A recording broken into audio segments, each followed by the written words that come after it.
சபேஷ் அண்ணன் வந்து எனக்கு 97லேருந்து என் கூடவே ட்ராவல் பண்ணிகிட்ருக்கார்.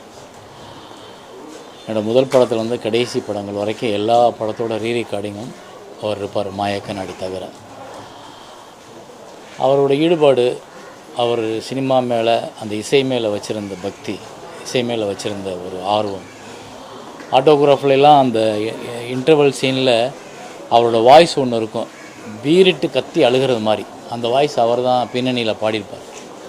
அந்த வாய்ஸ் கேட்கும்போது எனக்கு பயமாக இருக்கும், இது இன்னும் இப்படி பாடுறாரு, இப்படி ஹை பிச்சில் ஒரு வாய்ஸ் போகுது, ஏதாவது ஆயிடுச்சுனா அப்படின்னு நினப்பேன் நான்.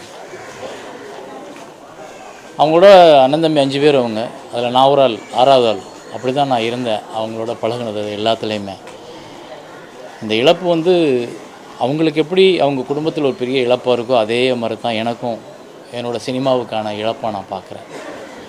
அவ்வளோ அற்புதமான மியூசிக் டைரக்டர்ஸ் 2 பேரும், சபேஷ் அண்ணனும் முரளி அண்ணனும். அவங்க பின்னணி இசை பண்ணாங்கன்னா அதை நம்ம மறுத்தோ மாற்றியோ பேசவே முடியாது. அவ்வளோ தூரம் அவங்களுக்கான அங்கீகாரம் நம்ம ஊரில் கிடைக்கல. அதுதான் என்னோடய வருத்தம். அவ்வளோ பெரிய திறமைசாலிங்க. ராஜா சார்கிட்ட வாய்ச்சிருக்காங்க, ரகுமான் சார்கிட்ட வாய்ச்சிருக்காங்க, தனியாக நிறையா படம் பண்ணியிருக்காங்க. என்னோடய தவமாய் தவமருந்து, பொக்கிஷம், எல்லா பாடலும் ஹிட்டு. ஆனால் அவங்களுக்கான அங்கீகாரத்தை இந்த சமூகம் அடுத்தடுத்து பார்த்துச்சான்னா கிடைக்கல.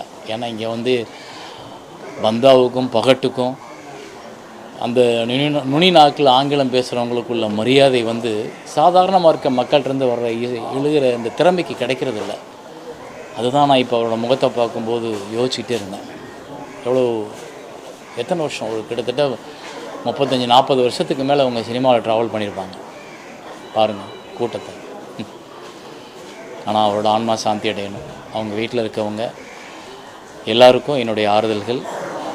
அவருடைய பேரை தவமாய் தவமந்து இருக்கிற ஒரே ஒரு ஊருக்குள்ளே ஒரே ஒரு அப்பா அம்மா காலம் கடந்து சொல்லிக்கிட்டே இருக்கும். அது அவரோட குரலில் ஒவ்வொருத்தரையும் தன்னோட அப்பா அம்மாவை நினைத்து பார்க்க வச்ச ஒரு பாட்டு.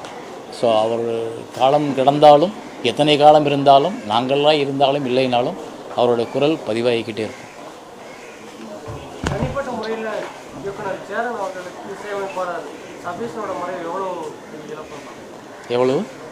இழப்பு? ஏன்னா அவங்களோட நிறைய படங்கள் அதுதான் நான் இப்போ சொன்னேன். என்னோடய 97லேருந்து நான் இப்போ வரைக்கும் உள்ள படங்களில் 75-80% படங்களுக்கு அவர் தான் ரீரெக்கார்டிங் பண்ணியிருக்காரு.